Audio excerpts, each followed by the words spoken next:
por el espacio. Feliz tarde, mis queridos socios de aprendizaje. Bienvenidos a Desafiándote, el programa que transmitimos los días viernes a la 1 de la tarde, hora de Nueva York, y que trae personas interesantes con cosas que aprenderle y muy novedosas. Cualquiera puede suscribirse a mi canal de YouTube con mi nombre y mi apellido, COWT y latina N. Allí va a estar este programa, están los anteriores y espero que los futuros. Así que bienvenidos todos a esta sesión maravillosa. El día de hoy presento a un amigo muy querido que tuve el placer de conocer hace ya varios años en Ciudad de México. De ahí en adelante nos hemos mantenido juntos, un facilitador extraordinario, un hombre muy creativo, siempre lleno de novedades, y hoy lo traemos a este programa. Denle la bienvenida a mi querido Rich Montor. Bienvenido, Rich, ¿cómo estás? Gracias, excelente, a darle con todo aquí participando en este desafío. Me encantan los desafíos, así que vamos a darle. Y fíjate que el nombre del programa es un nombre desafiante, ¿ves? Porque trabajar es malo, es la declaración que hacemos en el título de la entrevista. Y yo quería preguntarte, ¿por qué tú estás de acuerdo conmigo con eso de que trabajar es malo? Pues porque yo creo que en el simple hecho de colocarle el adjetivo calificativo de trabajar y de malo como tal, o sea, el hecho de que tú veas el trabajo como algo que te va a costar, pues realmente ahí disminuye esta productividad o estas ganas que tú le puedas colocar a la labor que haces. Entonces, por ejemplo, yo no trabajo, a mí facilitar me encanta, y mis alumnos me lo dicen, o sea, mis socios de aprendizaje me dicen, es que las clases son diferentes, es que la forma en que usted lo explica es diferente. Pues porque realmente cuando estás con esta energía de compartir y de querer que el socio de aprendizaje realmente aprenda y tenga los conocimientos necesarios o que los comparta con sus socios de aprendizaje también, pues hace las cosas novedosas, ¿no? Entonces, trabajar por ese lado es malo. Muy bien. Fíjate que trabajar debe ser malo porque hasta pagan por ello, ¿no? Y es interesante porque la palabra trabajo de por sí tiene una raíz etimológica terrible, porque proviene de la raíz tripalio, que es el nombre, es una palabra latina de esa vulgar, que era el nombre de un instrumento de tortura, el tripalio. Wow. De ahí viene la palabra trabajo, en portugués trabalho, en francés travaille. Fíjate, las palabras están relacionadas todas con instrumentos de tortura. Es Entonces, correcto. ¿será que es así? ¿Será que, bueno, fíjate, las palabras, ¿cómo las usamos? Pasé un trabajo bárbaro, me costó un trabajo enorme. ¿Cómo llaman a dar a luz? Trabajo de parto. O sea, ganarás el pan con el sudor de tu mente. Todo tiene que ver con sufrimiento. Entonces, ¿será que esto tiene que ver con una percepción del trabajo?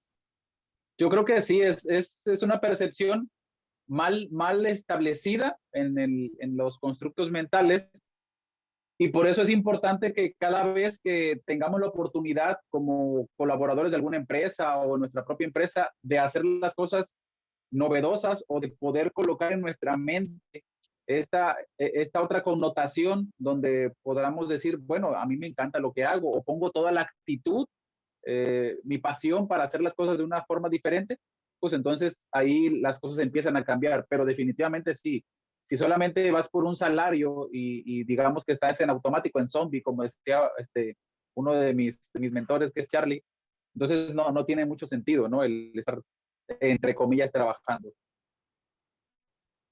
¿Cómo afecta el trabajo con esa percepción de trabajo forzado a la dignidad de una persona, al bienestar de un trabajador? Yo creo que los estados emocionales influyen mucho. A mí una frase que me marcó desde que la escuché, que dijo, que decía, no importa en la industria en la que estés, siempre estás en la industria de las personas. Entonces, el poder comprender que detrás de ese colaborador está un ser humano que siente, que tiene emociones, que también tiene aspiraciones, sueños, y que las empresas no se ocupen por llenar de las habilidades blandas o del compromiso, de la comunidad que pueda haber dentro de la empresa. Desde ahí, obviamente, hay una afección. La parte de optimizar los procesos a los que se dedica esa persona en cierta empresa, pues van a disminuir bastante, ¿no?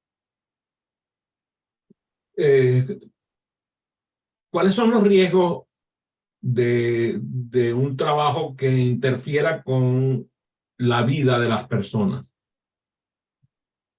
Los riesgos en, en digamos que en una experiencia muy personal, yo creo que el riesgo es primero ir perdiendo como tu esencia, o sea, lo que tú realmente puedes aportar al mundo, o perder de vista tu propósito de vida, porque aunque pueda estar alineado a tu propósito de vida del trabajo que realizas, no es o no llena esa expectativa que tú tienes de ti mismo como persona para poder llevar a cabo ese sueño. Te merma también, es un riesgo en la familia, por ejemplo, si un trabajo es de 8 horas, que si los que tienen 8 horas, bueno, los que no, pues si son 10, 12 horas, te apartan mucho de la familia, y las relaciones familiares pues tienden a ser menos sólidas, o los vínculos llegan a estar menos sólidos. Esas son las dos más importantes. Y pues de ahí el no despegar a tener a lo mejor alguna de estas, ¿cómo le podemos llamar? De estas necesidades que habla Abraham Maslow, que a mí me encanta hablar de ellas, que tiene que ver con la autorrealización, ¿no? El hecho de poder llegar a un nivel donde yo me sienta bien conmigo mismo, con el ingreso económico, con mi familia, el crear esta sinergia y el crear el balance entre lo personal y entre lo profesional. Hay una canción de Rafael que canta: arrastrar la dura cadena, trabajar sin tregua y sin fin, es lo mismo que una condena que ninguno puede eludir. El trabajo nace con la persona, va grabado sobre su piel, y ella siempre le acompaña como el amigo más fiel. Mira qué característica es eso, ¿no? Una cadena, una marca, como así como cuando ponían a las personas las marcas de los presos, de la gente en la época De la del esclavitud. apartheid, y todas las cosas, las barbaridades que hemos oído realizadas en Europa o en África, todo esto. Entonces, ¿cómo hacemos para que la gente se dé cuenta de que un entorno laboral tóxico es improductivo? Fíjate que esa es la pregunta de los 64 millones, porque en mi experiencia como capacitador en empresas hoteleras, más que nada, siempre he querido llevar justamente de ese estandarte, ese símbolo de decirle, despierten, o sea, a la gente, son personas, trátalos como personas, dale su espacio, no solo tengas un evento cada año, o sea, es el estar en constante. Entonces, ha sido el estandarte. ¿Cómo lo podemos lograr? Yo creo que tiene que ver con las personas que están en los mandos medios y en los mandos superiores, que son las que toman las decisiones, y que si un líder con la mentalidad de un facilitador llega a estar ahí, pues entonces el crear el cambio, ¿no? Y decir, ok, vamos a tener una metodología, a lo mejor aplazada en el calendario, donde diga 2 meses, cada 2 meses, cada mes y medio, no sé, y ya estructurar algo para entonces poder llegar a tener un fin al que todos queremos alcanzar, ¿no? Donde al menos yo lo veo con el servicio que yo presto, que en las empresas haya más armonía y que el clima laboral, organizacional, sea el adecuado. Hablaste hace unos instantes acerca del equilibrio entre la vida laboral y personal, y cómo el trabajo suele interferir con una alta calidad de vida personal. Entonces, pareciera, y ya yo tengo edad como para decirlo, que no, tienes que llegar a viejo para poder haber descubierto los errores de trabajar de forma inadecuada, trabajar largas horas hasta el agotamiento, simplemente con la excusa de que estamos trabajando para el bienestar de la familia y para producir los bienes que nuestras familias necesitan. ¿Cómo descubrir eso a temprana edad? Yo creo que es, es un llamado. Hay un llamado que llega, este, es una vocecita constante en la mente que te dice aquí no es, aquí no es, aquí no es. Al menos te lo platico en mi experiencia, tú conoces mi historia. Entonces, creo que muchas veces las personas que se quedan encadenadas, como lo decía la canción que tú mencionas, que se quedan encadenadas a trabajos arduos o de mucho tiempo, donde hay poca calidad de vida en la familia, es porque también no han explorado otras áreas de su vida donde seguramente son buenos y donde pueden tener un ingreso también de esa habilidad que tengan. Entonces, se quedan con el rol establecido de soy un trabajador o en el caso de los hombres un proveedor y solamente lo sé hacer así. No puede ser incluso con el negocio de la familia, porque hay gente, yo conozco aquí gente que tiene negocio familiar y los hijos se lo van pasando al otro hijo y al otro hijo y queda de generación en generación, pero no los llena, eso no los nutre. Entonces, creo que para poder comprender el hecho de que un trabajo en el que tú estás que no te haga sentir bien o un bienestar contigo mismo, tiene que ver con el hacerte preguntas poderosas. Entonces, a mí me llegó una pregunta, es ¿qué legado quiero dejar yo? A mí hay dos pasiones que yo tengo, es la facilitación, me fascina, y la psicoterapia pareja. Esas dos cosas yo las entendí hace 7 años. Entonces, cuando ya las entendí, me puse a trabajar en ello. No se da por sí solo, hay un precio que pagar. Decías ahorita la cuestión del salario, pero hay un precio que pagar más mental. Decía Jim Rohn, es el precio del dolor o el precio de la disciplina. Entonces pagas uno de los dos. Entonces yo preferí pagar el de la disciplina. Me cuesta mucho ser disciplinado, la verdad, pero ahí voy. O sea, tengo pequeños lecturas de libros relacionadas con eso y en esos pequeños momentos voy creando nuevas habilidades o nuevas disciplinas que me hagan la persona que quiero ser para dejar el legado que quiero dejar. No es para nadie oculto que la mujer tiene una exigencia. Yo le decía esta mañana a una estudiante mía que te está formando conmigo como conferencista, y yo le dije, bueno, cuando te puedas tener un momento de paz de tus 6 empleos, por favor, habla conmigo. Entonces, porque bueno, cada mujer tiene muchos empleos, al menos tiene 4, y a veces algunos tienen 6, como es esta amiga mía, ¿no? Entonces, tiene el empleo de madre, el empleo de esposa, el empleo de ama de casa, el empleo el empleo de trabajo en un trabajo y a veces en 2 y hasta en 3. Entonces, oye, ¿cómo hacer para que se pueda resolver? Porque es un problema de seguridad personal. O sea, si la persona no trabaja así, no vive. Muchas veces esa mujer está desprovista de pareja, no tiene pareja, y a veces tiene una pareja que es lo que llaman un peor es nada, porque la persona no aporta, pero por ningún lado, no contribuye en ninguna forma a descargar la enorme carga de la mujer. ¿Cómo hace la mujer para salir de un dilema como ese? Te voy a contestar desde la psicoterapia. Yo creo que tiene que ver con la seguridad y la seguridad siempre tiene que ver con la autoestima, ¿no? Tanto en lo personal como en lo profesional. Hay muchos dije, personalidades que son reconocidas que sufrieron el síndrome del impostor, tanto hombres como mujeres. Entonces, hablando específicamente de las mujeres, pues es este sentimiento de nunca sentirse suficiente para, ¿no? Siempre me falta algo, siempre me falta un curso, siempre me falta esto.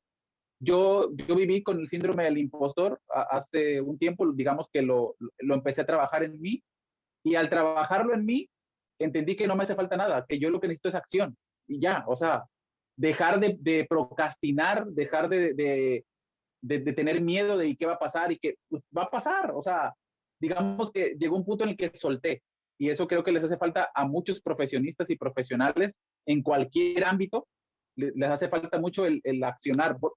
A mí lo que me impulsa mucho es, tengo una vida, o sea, y cada vez tengo menos vida, ¿no? Entonces dije, ya no puedo procrastinar, es algo que me prometí a mí mismo, dije, voy a empezar a hacer como tenga, con lo que pueda, pero voy a iniciar. Entonces, creo que esa es parte fundamental de que las mujeres que ahorita se están lanzando mucho, las mujeres, o sea, en la parte política, en la parte educativa, o sea, como que están saliendo ya, pero sí es yo creo que un pilar fundamental el estudiar si hay dentro de ellas el síndrome del impostor. Tú sabes que creo que tú estás viendo la lista de gente que está con nosotros en la sala y creo que tienes identificada a alguien que yo tengo hace muchos años identificada como nunca suficientemente preparada. Pero no voy a decir quién es porque capaz y se molesta conmigo, pero De hecho, bueno. vi tu sonrisa, dije, esa sonrisa de Adrián, yo la viví esa sonrisa de Adrián. O sea, por eso sé que esa sonrisa es como de, te cayó. Nunca suficientemente preparada. Bueno, a quien le caiga el comentario que le sirva. La monotonía y la repetición, una de las cosas que a mí me encanta de todo lo que es inteligencia artificial es que de una forma completamente sin ningún tipo de sentimiento está eliminando el trabajo monótono y repetitivo, lo está sustituyendo con automatización. Aquí María del Carmen nos puede dar todo un parlamento acerca de esto. Y la ausencia de un trabajo monótono y repetitivo va a contribuir a una mayor motivación y bienestar. Mientras tanto, el que va a quedar sin empleo por esa automatización la va a pasar mal, porque no tiene, si no tiene otras capacidades para ir a un trabajo distinto, superior, va a pasarla mal, porque va a estar desempleado y va a estar en esta locura de lo que es vivir sin ingresos. Entonces, pero mientras tanto llegamos ahí, ¿cómo? Me gustaría que la gente escuche de ti, ¿cómo afecta el trabajo monótono y repetitivo la ausencia de bienestar? Yo creo que, como tú lo mencionas, es partir la cuestión de la monotonía y el bienestar. Muchas veces lo he visto en colaboradores de empresas que están tan habituados a hacer algo y se sienten tan seguros del trabajo que creen que algo como una pandemia no les va a quitar el trabajo. O sea, digamos que este sentido de seguridad lo tienen muy arraigado, donde no se mueven del lugar y donde internamente no exploran esas habilidades, ¿no? Entonces, ¿cómo esta monotonía afecta el bienestar? Ya hablábamos de los aspectos personales que se ven afectados. Y la otra es físicamente, digamos que biológicamente también afecta, porque pues no, en un lugar rutinario donde no hay a lo mejor colorido o hay un ambiente que sea el adecuado, pues desde los niveles de dopamina, oxitocina, serotonina, que juegan un papel importante para la productividad y también para la felicidad en sí. Entonces, yo creo que el bienestar tanto en la parte física como en la parte personal llega a verse muy afectado, ¿no? Todo digamos que no hay un equilibrio, nunca hay un equilibrio, digamos, base, por así decirlo, como lo más fundamental que pudiera tener un colaborador. Y es importante que también se tome en cuenta que no es solamente el colaborador, la empresa tiene que poner de su parte, ¿no? Y no es solo tampoco la empresa, también el colaborador pues tiene que poner de su parte, es en conjunto, si no las cosas no funcionan. Aquí en los Estados Unidos, donde yo vivo, como sabes, te pueden decir de la noche a la mañana que te quedaste sin empleo. Eh, la sensación es espantosa, porque además te mandan al tipo de seguridad que con una cajita a tu escritorio para que te acompañe hasta la salida de la empresa, ¿no? Entonces es realmente un momento de un estrés extremo. Me gustaría entonces que habláramos sobre el riesgo a la persona por esa falta de seguridad y esa capacidad de empleo precario, o sea, esos empleos que que tienen espada de Damocles que pasa, no una vez, no pasa de vez en cuando, pasa todo el tiempo, tienen la espada de Damocles sobre su cuello.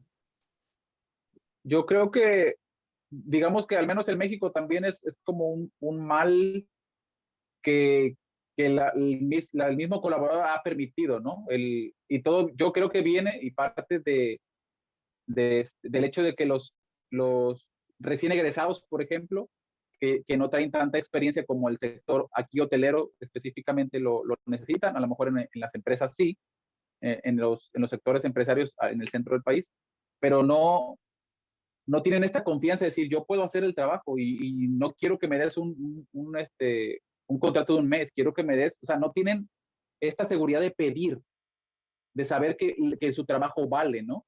Incluso a nosotros como profesional me pasa, yo me acuerdo que inicié siendo en la hotelería cuando yo daba capacitaciones, te la doy gratis, o sea, así no como para entrar.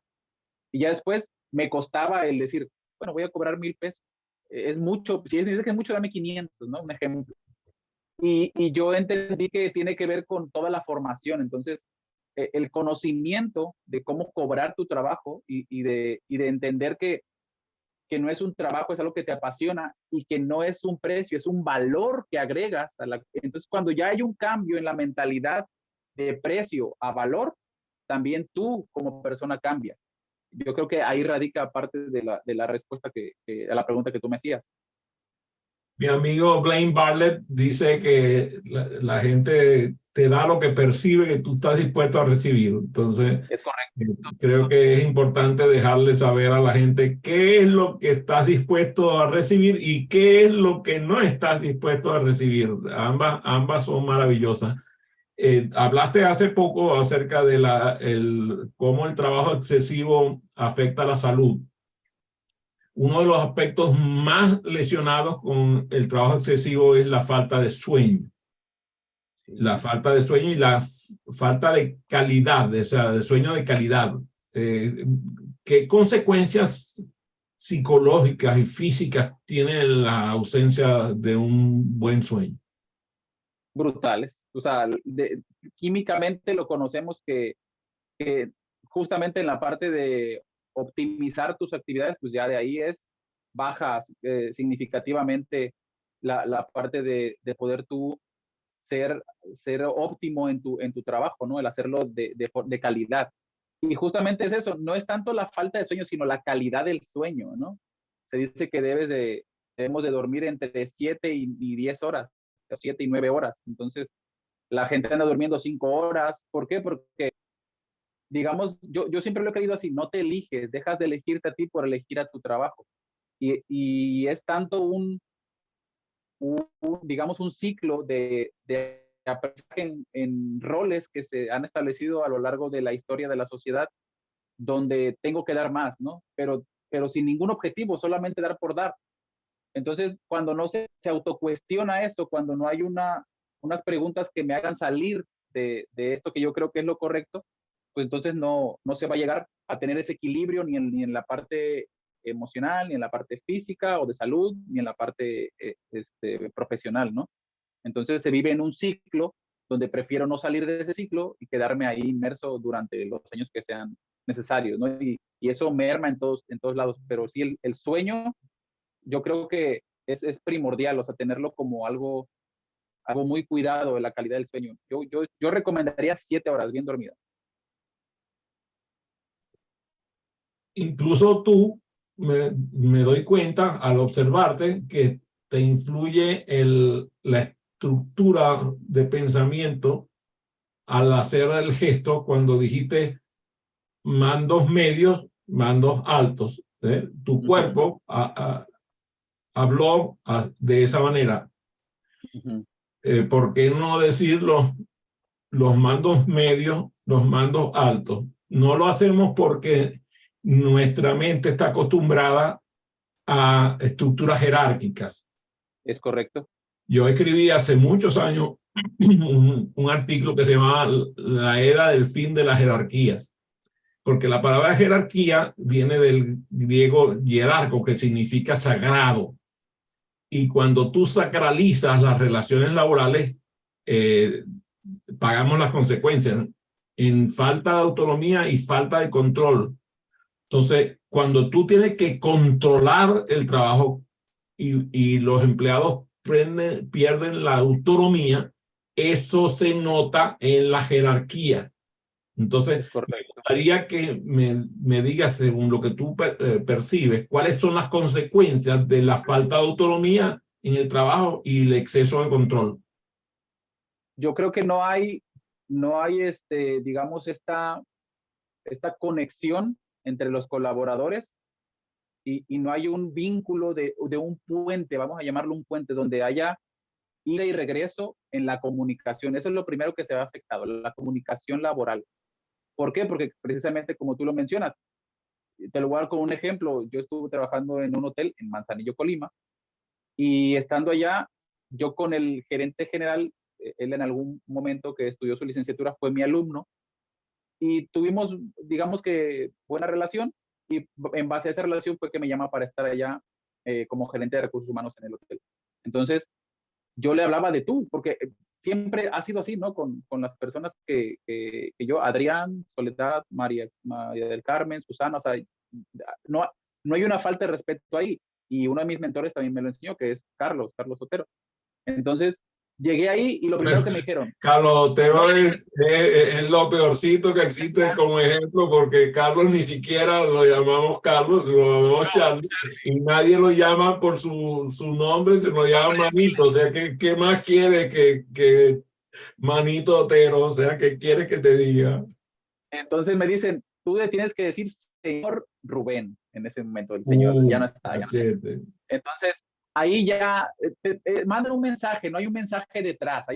No vamos a dejar que se salga de las líneas de jerarquía, vamos a mantener una estructura. Entonces, todo ese mensaje también es parte, porque yo dije, no es mi lugar, o sea, no es donde yo estoy acostumbrado a estar y a hacer, porque pues ya te conocí a ti, conocí a Charlie, entonces decía, no es aquí. O sea, definitivamente, digamos que toleré el trabajo, pero dije, pues es momento de volar, ¿no? Sí, a mí no me gusta que me llamen ni licenciado ni doctor. A mí me tratas de su excelencia o no hablamos más. Su excelencia, porque no es para menos, ¿no? Eh, Sí, sí, sí. Voy a meterme en algunos temas del trabajo que traen consecuencias importantísimas. Lo primero es eh, el bullying, todo lo que es el tema de bullying en el trabajo, el acoso laboral, las consecuencias del acoso laboral y del bullying en la salud emocional y el bienestar de los trabajadores. Háblanos sobre tu pensamiento acerca de eso. Es triste porque se ha normalizado. Yo creo que eh, en en las, en los entornos organizacionales se ha dado por hecho que está bien que el que es el jefe le diga alguna mala palabra a la secretaria o a la que está como auxiliar, o que lleguen y hagan sus comentarios como o chistes relacionados con cierto tipo de situaciones que son incómodas. Y el poder de decir no, yo creo que es algo que se podría cultivar mucho en las organizaciones. No es tanto la línea directa para hablar y acusar el acoso, no es porque la gente no cree en eso. Realmente, en los 8 años que yo tengo trabajando, he visto que yo le hago la pregunta, ¿cuántas llamadas tienes a la línea de ayuda para el bullying? No, pues 4 o 5 al mes. Pues es que no la ocupan, o sea, la gente no cree en esos mecanismos. La gente cree en el hecho del respeto. Entonces, en una ocasión a mí me pasó con una compañera yo estaba en recursos humanos, y yo vi que se incomodó. Entonces yo le dije al que la había incomodado, le dije, oye, por favor no hagas esos comentarios. No, pero es que no hagas esos comentarios, ¿no? Porque es importante el decir no. Esa cuestión de querer normalizar que está bien y que incluso te tienes que reír o celebrar ese chiste o mal comentario, pues creo que no va por ahí, ¿no? Entonces, aparte de los mecanismos que ya tienen las empresas, es tener un vínculo más cercano, los jefes inmediatos con los subordinados, ¿no? Para poderlos escuchar y generar pautas que realmente puedan poner un alto al bullying. No es solamente colocar la misión, la visión y los valores y ya quedó, ¿no? Sino ir más allá de eso. Cuando vemos aquí en los Estados Unidos las barbaridades, porque es una cosa que es inconmensurable, todos los días del mundo hay un asesinato múltiple por un estudiante que se armó con un arma de guerra y entró y le mató no sé cuánta gente de la escuela. Y yo a veces me preguntan, Adrián, pero ¿por qué pasa eso? Pues, o sea, ¿por qué está cundiendo esto? Le digo, no es que eso no está cundiendo hacia arriba, está cundiendo hacia abajo. O sea, si hay niños que son acosadores, es porque hay padres que son acosadores. O sea, no hay manera que un niño aprenda a hacer un acoso si no lo aprendió en casa. Eso es un hecho. O sea, es el ejemplo que vio y a lo mejor no es el padre o la madre específicamente de ese muchacho. A lo mejor es el televisor que comunicó el mensaje terrible, todo lo que es la social media, todo lo que son las herramientas como TikTok, todas esas barbaridades que vemos alrededor en donde se esparce un mensaje de acoso y el acoso entonces llega a los niveles más estúpidos. Pues es increíble que estamos hablando de niños de 6, 7 años que están acosando a sus compañeros de clase. Entonces, yo creo que la salud emocional de la humanidad necesita revisarse con un procedimiento profiláctico para prevenir. Pregunta de Susana. Adelante, Susana. Leámosle los labios a Susana porque recuerden que Susana tiene la tendencia a olvidarse que ella tiene que encender el micrófono para ser escuchada. Ay, ahora encima otra vez me fui. Acá estoy, no estoy. Sí está, sí está. Adelante, adelante. Esto se arregla así. Ajá, Bueno, adelante. a ver, un comentario, qué importante que sería, que tiene que ser, que la escuela, las escuelas trabajen con la empresa, o sea, es imposible evitar el bullying en la empresa si este bullying ya se hizo en la escuela. En la escuela es el lugar donde hay más bullying. Entonces, cuando la gente sale a trabajar, conserva un poco el mismo estilo. Y el otro tema, que es muy grosso también, es el tema del control. Las escuelas trabajan por control y los profesores quieren que le digan profesor X, no, hola Adrián. Entonces, el no trabajar por control, que obviamente es lo mejor y lo autonómico, pero esto no está enseñado. Es decir, la cultura de la escuela es completamente todavía, aunque no lo podemos creer, es por control, represiva, el bullying también existe, no se ataca lo suficiente, y todos esos vicios después marchan hacia la empresa. Como que la empresa tiene que hacer un valor educativo enorme y a veces no es tan posible, porque ya sabemos el peso de la historia, ¿no? Que una persona que se educó en eso, que lo lleva. Y es un tema grave para mí. Deberían trabajar en culturas comunicadas y en algunos países no se acepta esto de la cultura comunicada, escuela-empresa o escuela-organización, ¿no? Y bueno, gracias. Gracias, Susana. Muchas gracias por tu aporte. Muchas gracias. Voy a entrar a otro tema bastante controversial también, que es la falta de equidad y la enorme discriminación en el lugar de trabajo. ¿Cuál es tu aporte al respecto? Fíjate que hace como una semana le hice una entrevista a una regidora de aquí, del municipio, y justamente ella tocaba esa cuestión, ¿no? Donde la equidad laboral en la política, en cualquier ámbito, tiene que ver con también una estructura y una educación que no se ha modificado y que no hay nadie que tenga el valor aún de reestructurar y decir, ok, podemos, ¿no?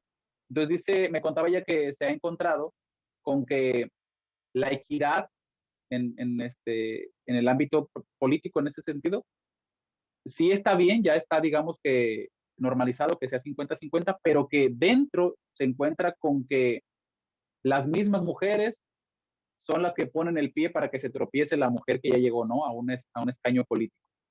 Entonces creo que también por ahí se puede pensar que se han normalizado ciertas situaciones porque no se piensa en colaboración en la sociedad, se piensa en soy más que tú, en tengo que alcanzar más que tú.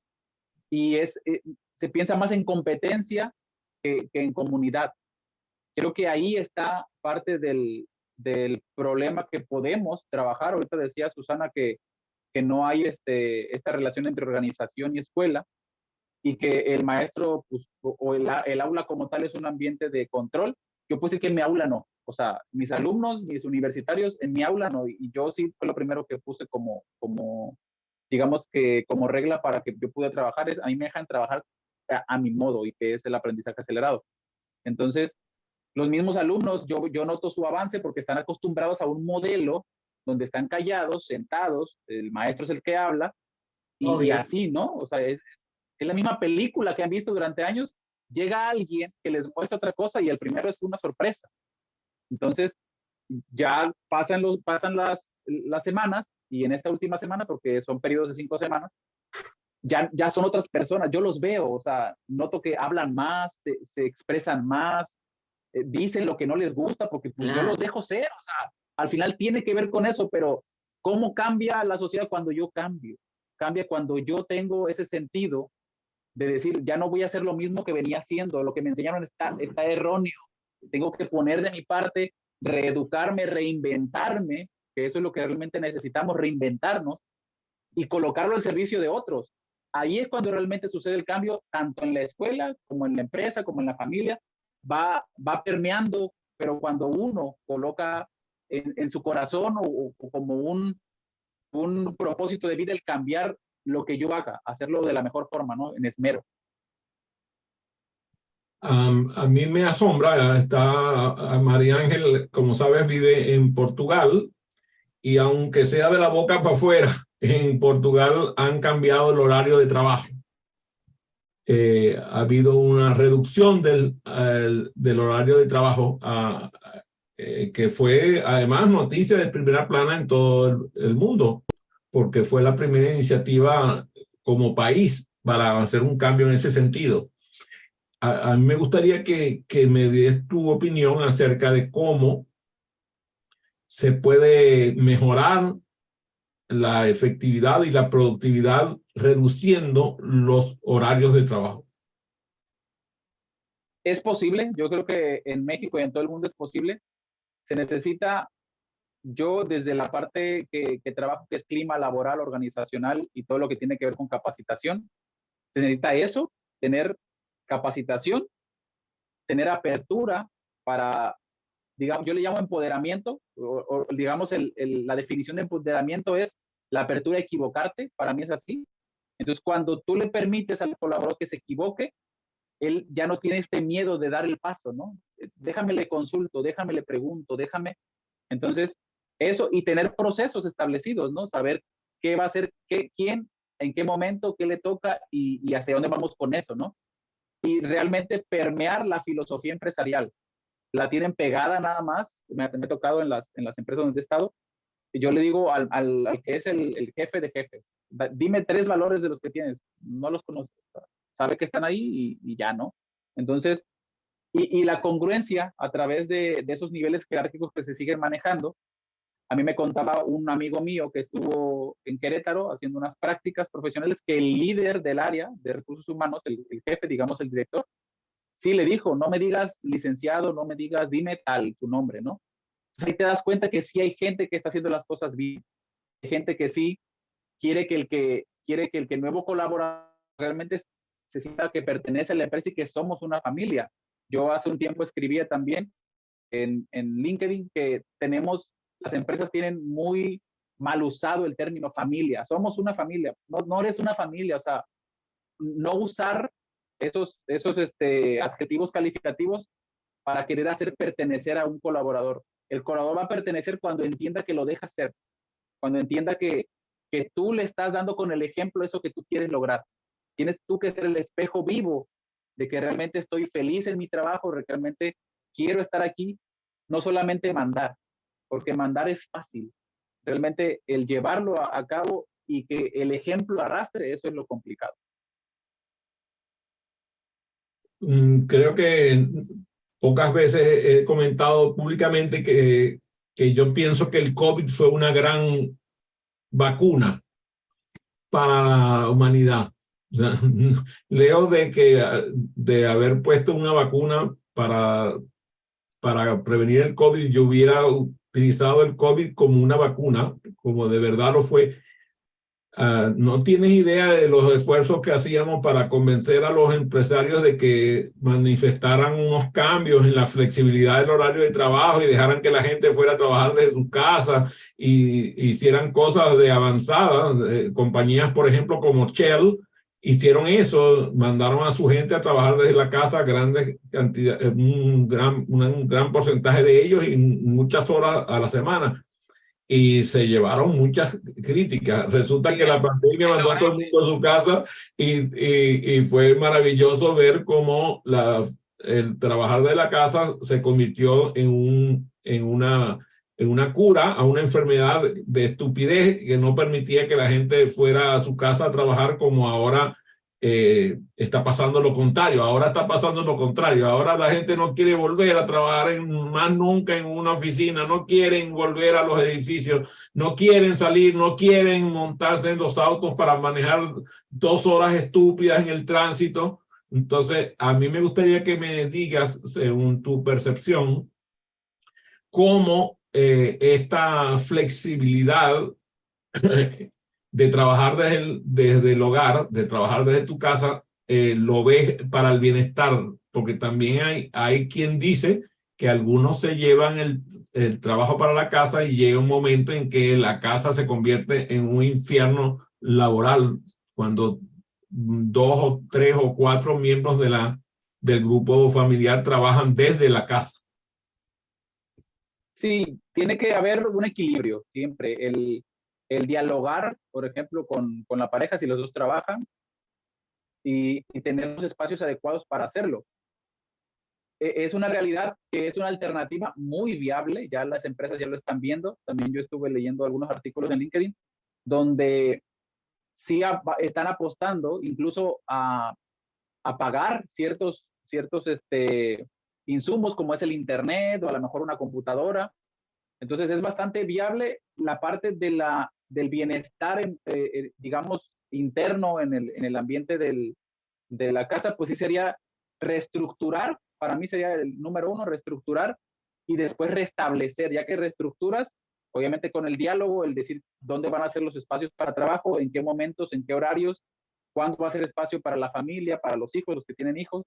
Entonces sí creo que sería esas dos, reestructurar y ya cuando poder ponerlo en práctica, porque si bien fue algo que nos impactó, hay gente que sí actuó y realizó el cambio rápido, ¿no? O sea, el cambio de chip le vino bien y hubo gente que se tardó, ¿no? Incluso hay algunos que todavía no lo aceptan como tal. Es importante que aprendamos que los cambios, pues a veces son así de abruptos, pero que sí, si lo vamos a hacer de una forma adecuada en cuanto a poner los espacios de trabajo en la casa, pues sí hacer los cambios poco a poco y ir ajustando. Siempre es así, tomar acción e ir ajustando. María Ángel.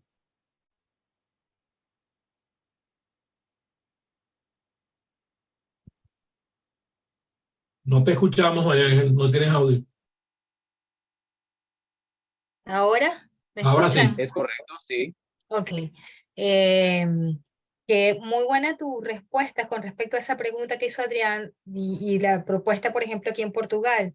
Y es justamente que muchas de las empresas le dieron las opciones a sus empleados de si regresaban a los grandes edificios, a las oficinas y quienes no. Y en mi caso, por ejemplo, en mi familia, todos mis hijos, mi hijo, mi hija y mi yerno dijeron que no.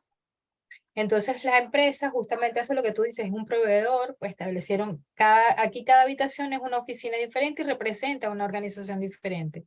Y el único que sigue yendo a la calle es mi esposo porque está en el área de restauración y esta es una ciudad meramente turística. Entonces sí hay cosas que son inevitables. Sin embargo, aquí hay un crecimiento acelerado de lo que es una tendencia de cocina, digamos, cocina improvisada. No sé bien el término porque está es una mezcla de portugués e inglés. Y es que solamente alquilan las cocinas, son unos nuevos espacios que se rentan y ahí los cocineros o chefs los alquilan y trabajan totalmente el servicio de cocina en delivery. Es una tendencia que ha crecido este año particularmente aceleradamente. Y eso es lo que llevó pie a que ya el gobierno, que era algo que iba a implementar digamos, en fases, arrancó con una amplitud. Es decir, hay apenas un 30% de empresas que ellos tomaron y el 70% fueron voluntariamente que se sumaron a esta experiencia piloto que va a durar aproximadamente tres meses para que a partir del año que viene ya sea este nuevo horario y esta nueva forma de funcionar, pensando más en el bienestar y sobre todo en el bienestar hacia las digamos, a la gente productivo más joven para que las personas mayores que trabajan se queden desde su casa y la gente joven, que es la que tiene el poder adquisitivo y es la que tiene la decisión de compra, se active más. Esas han sido las, digamos, las decisiones tomadas y parece o aparentemente están dando buenos resultados. Correcto. Muchas gracias, María Ángel. Mi querido Rich, ya vamos en la curva final de la entrevista y me gustaría tocar un tema que es un tema de tu experiencia, ya lo he escuchado en conferencias anteriores tuyas, hablando sobre los efectos del estrés laboral en la salud física y mental de los trabajadores. Me gustaría entonces, ¿qué propuesta novedosa podrías hacerle tú a las personas para que puedan manejar de forma inteligente y sabia estos efectos del estrés laboral? Entró en vigor hace como 3 años una norma, las normas de salubridad laboral aquí en México las maneja Secretaría del Trabajo y Previsión Social, y entró una norma que se llama Norma 35 relacionada con los efectos psicosociales dentro de las empresas. Las empresas no sabían ni qué hacer, había, digamos, una revuelta porque creían que era solamente la parte de si están estresados, si estamos viendo por ellos, y ya incluso hubo quien contrató psicólogos y no sé, dame algo para ayudarle a la auditoría cuando venga. Entonces estaban muy preocupados y justamente a mí siempre me ha gustado tener propuestas y yo tengo un programa que se llama Programa Salud Laboral Emocional, específicamente encaminada a que el clima laboral sea el adecuado en todas las unidades de negocio dentro de las empresas, pero que involucra directamente a los jefes directos o los jefes inmediatos de cada una de esas unidades de negocio. Creo que sí va de la mano con el aspecto psicológico, pero también es lo que yo te mencionaba, tiene que la empresa darse cuenta que hay una realidad que no quiere ver, que solamente maquilla con números, donde los empleados no se sienten que son parte de la compañía y no se sienten queridos o aceptados o enrolados realmente en su trabajo, y que el colaborador tampoco abuse de que la empresa tenga que darles algo, ¿no? O sea, hay una, digamos, una relación poco adecuada en ese sentido. Entonces, encontrar el equilibrio es parte del eje central del programa de salud laboral emocional, donde se abre un diálogo entre colaboradores y los jefes directos, que debería de estar por hecho, pero no es así. Entonces se abre el diálogo primero. En una primera etapa se dan 2, 3 charlas relacionadas con ejes centrales. Después ya se pasa, digamos, a un filtro donde ya se identifican personas que sí tengan un estrés o un factor de riesgo psicosocial, tanto de su entorno social, de donde está la empresa, y el entorno organizacional. Y ya después, yo sí lo soluciono con talleres grupales o talleres 1 a 1 con la persona que tenga los mayores factores de riesgo psicosocial. Y pues obviamente está tipificado por colores, y yo tuve la oportunidad de trabajar con 2 en rojo, o sea que realmente era mucho el estrés psicosocial o el estrés laboral, y hemos tenido buenos resultados con las 2 empresas que hemos trabajado, y ya de ahí pues se dio una relación para dar más capacitación. Gracias. Soledad. Sí, un poco tenía una consulta, pero ya ahí Rich la fue respondiendo, que es un poco el diálogo, pero bueno, ¿y el diálogo se traduce en qué? Porque la idea es tener planes de acción o espacios concretos para facilitar, y ahí lo respondiste. Y tomando un poco la palabra con esto del estrés, creo que hoy día cada vez más las empresas son más conscientes que este estrés se traduce en enfermedades crónicas no transmisibles, es decir, una infinidad de enfermedades que resultan hoy día realmente una epidemia, así como fue la pandemia, y que se traducen en ausentismo, en otra serie de indicadores que finalmente también van en contra de la misma organización. Entonces, visibilizar estos temas es importante para que las empresas y los líderes tomen un poco esto como prioridad, pero por otro lado hacer acciones concretas, y yo creo que ahí es donde más cuesta objetivar esos espacios, como decías, el 1 a 1, el taller, pero el qué hacemos entonces, ya sabemos que esto está presente, ¿qué hacemos?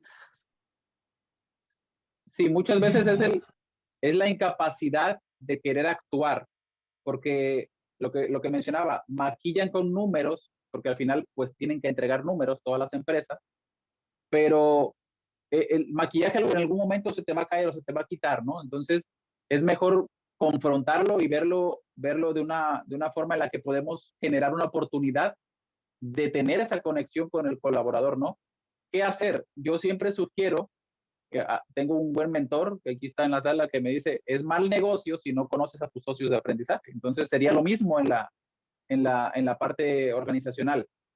Cada líder de unidad de negocio debe de conocer profundamente a su colaborador. Yo recuerdo cuando leí el libro de Gong Hu, ese libro me explotó la cabeza, porque tiene que ver con una empresa, básicamente una empresa que está en quiebra, pero hay una unidad de negocio que la está rompiendo dentro de la empresa que está en quiebra. Entonces llega la nueva líder de toda la empresa y dice, ¿qué está pasando ahí? ¿No?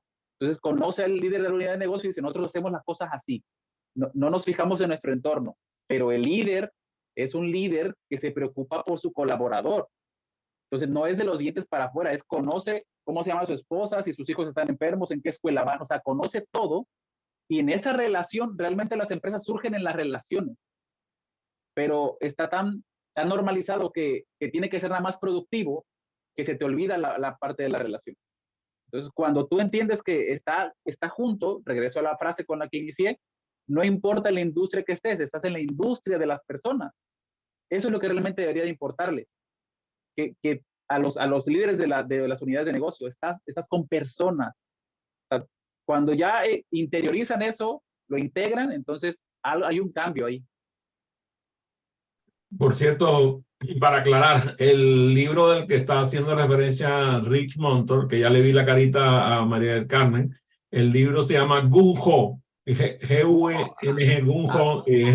El autor es Kenneth Blanchard, mi querido amigo Kenneth Blanchard.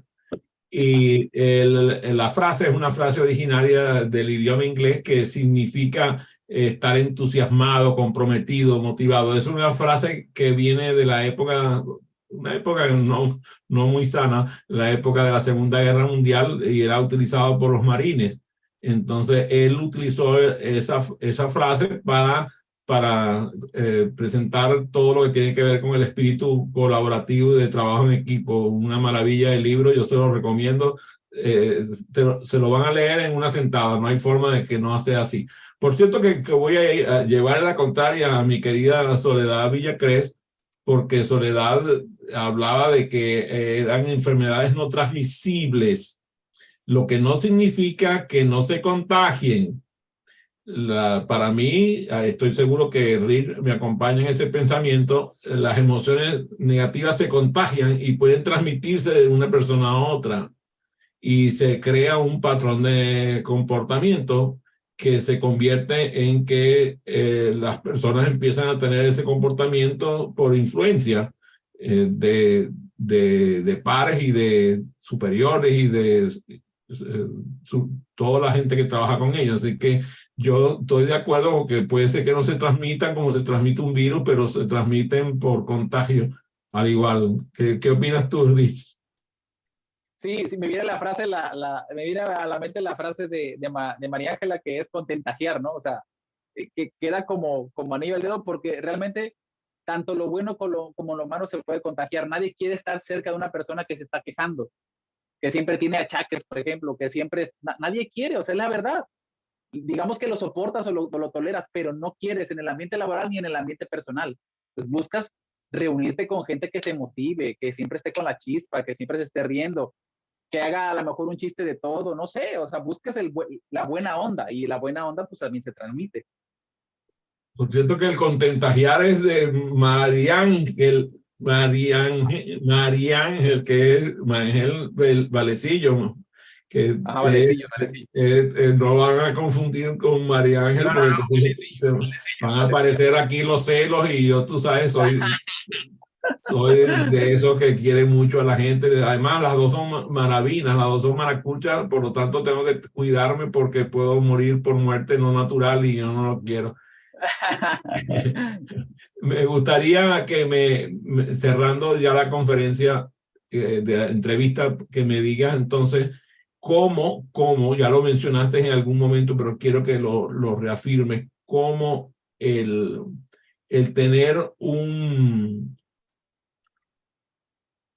una finalidad para trabajar, el tener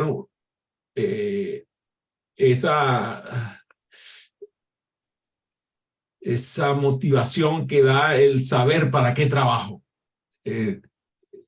Ya lo mencionaste en algún momento y me quedó pendiente. Quiero entonces que me digas cómo tú piensas que el tener un sentido de objeto para tu vida le da la característica a tu trabajo de un trabajo que ya no es trabajo, que es mira, la palabra, por cierto, las palabras en japonés, la palabra en japonés para el trabajo significa mi vocación es. Mi vocación es. Cuando hablas de la palabra trabajo en alemán, mi obra es.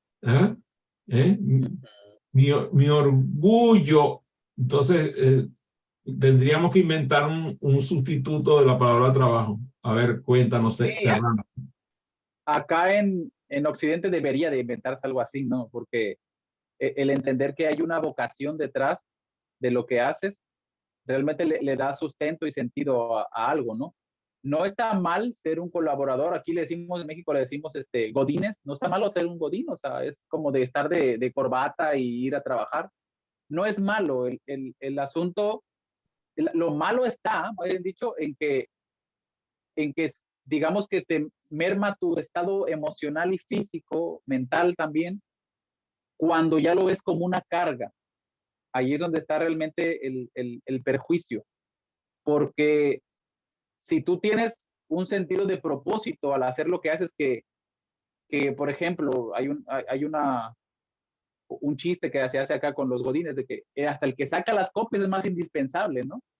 Entonces, hay un propósito detrás de eso. Hay un servir detrás de eso, ¿no? Lo hago con todo el esmero posible.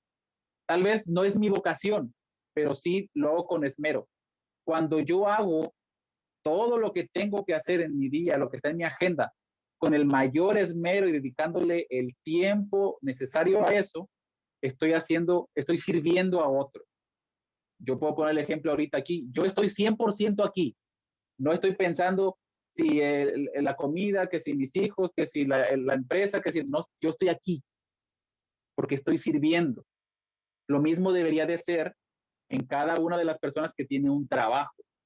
Dedicarle tu 100% a esos 10, 15, 20 minutos, 8 horas de trabajo, pero hacerlo efectivamente. Y si le pones el complemento de la afectividad, créeme que va a tener un impacto mayor. Siempre, si tú acompañas la parte laboral con la parte emocional, hay automáticamente una sinergia y se crea un mejor entorno organizacional y un mejor entorno personal.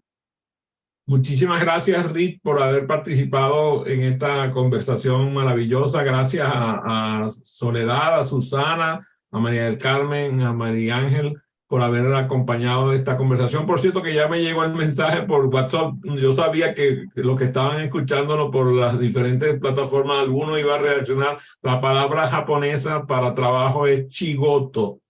Chigoto es el nombre es la palabra para determinar cualquier cosa que tiene que ver con empleo, trabajo, cualquier actividad laboral. Chigoto. Así que, bueno, fue un chigoto muy divertido estar contigo en esta sesión, mi querido Rito.